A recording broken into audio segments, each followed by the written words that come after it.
In the presences of average people, what they call will is exclusively only the resultant of desires.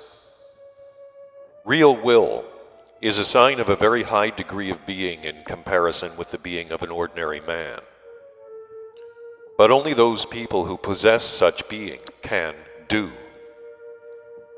All other people are simply automatons, machines or mechanical toys set in motion by external forces, acting just insofar as the spring placed in them by surrounding accidental conditions acts.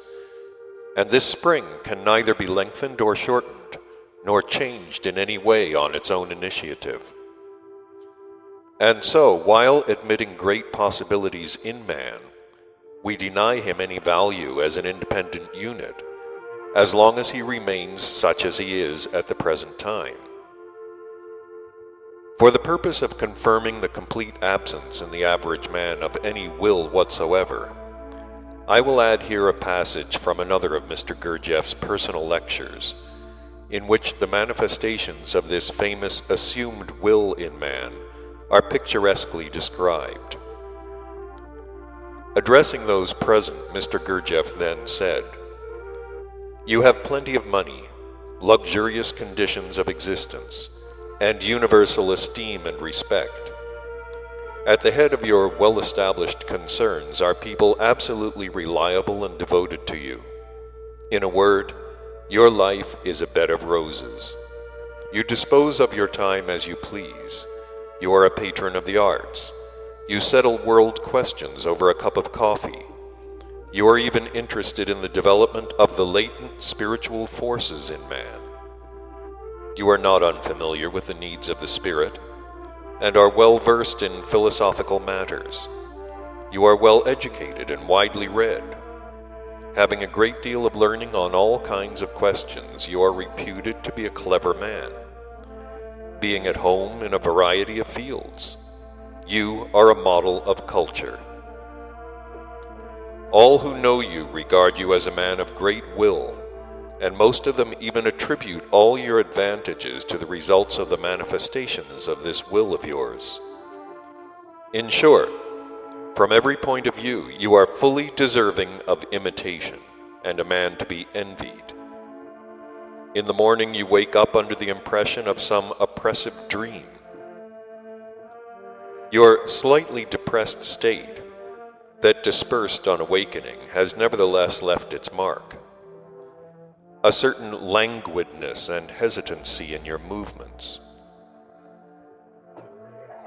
You go to the mirror to comb your hair and carelessly drop the brush.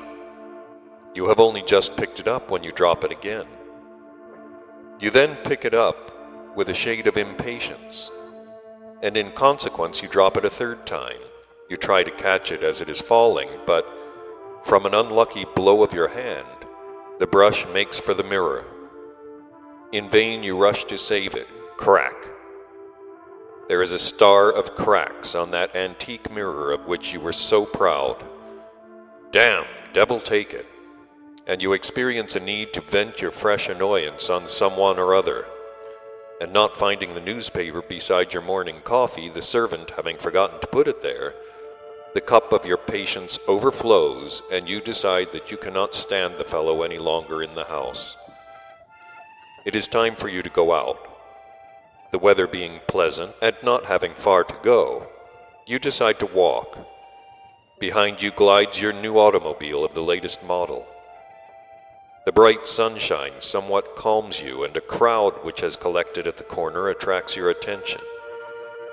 You go nearer, and in the middle of the crowd you see a man lying unconscious on the pavement. A policeman, with the help of some of the, as they are called, idlers who have collected, puts the man into a taxi to take him to the hospital. Thanks merely to the likeness which has struck you between the face of the chauffeur and the face of the drunkard you bumped into last year when you were returning somewhat tipsy yourself from a rowdy birthday party, you notice that the accident on the street corner is unaccountably connected in your associations with a meringue you ate at that party. Ah, what a meringue that was! That servant of yours, forgetting your newspaper today, spoiled your coffee. Why not make up for it at once? Here is a fashionable cafe where you sometimes go with your friends. But why did you recall the servant? Had you not almost entirely forgotten the morning's annoyance? But now? How very good this meringue tastes with the coffee. Look, there are two ladies at the next table. What a charming blonde. You hear her whispering to her companion, glancing at you. Now he is the sort of man I like. Do you deny that from these words about you, accidentally overheard and perhaps intentionally said aloud, the whole of you, as is said, inwardly rejoices? Suppose that at this moment you were asked whether it had been worthwhile getting fussed and losing your temper over the morning's annoyances. You would of course answer in the negative and promise yourself that nothing of this kind should ever occur again. Need you be told how your mood was transformed while you were making the acquaintance of the blonde in whom you were interested, and who was interested in you, and its state during all the time you spent with her? You return home humming some air, and even the sight of the broken mirror only elicits a smile from you.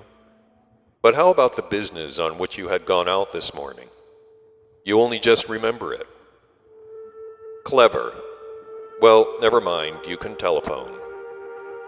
You go to the phone and the girl connects you with the wrong number. You ring again and get the same number.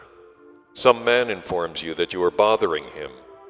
You tell him it's not your fault, and that with one word and another you learn to your surprise that you are a scoundrel and an idiot, and that if you ring him up again, then a rug slipping under your feet provokes a storm of indignation, and you should hear the tone of voice in which you rebuke the servant who is handing you a letter.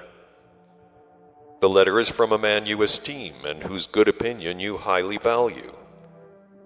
The contents of the letter are so flattering to you that as you read, your irritation gradually passes and changes to the pleasant embarrassment of a man listening to a eulogy of himself. You finish reading the letter in the happiest of moods. I could continue this picture of your day, you free man. Perhaps you think I am overdrawing. No, it is a photographically exact snapshot from nature. While speaking of the will of man and of the various aspects of its supposedly self-initiated manifestations, which for contemporary what are called inquiring minds, but according to our reasoning, naive minds, are matters for wiseacring and self-adulation, it will do no harm to quote what was said by Mr. Gurdjieff in another conversational lecture, because the totality of what he then said may well throw light on the illusoriness of that will which every man supposedly has. Mr. Gurdjieff said,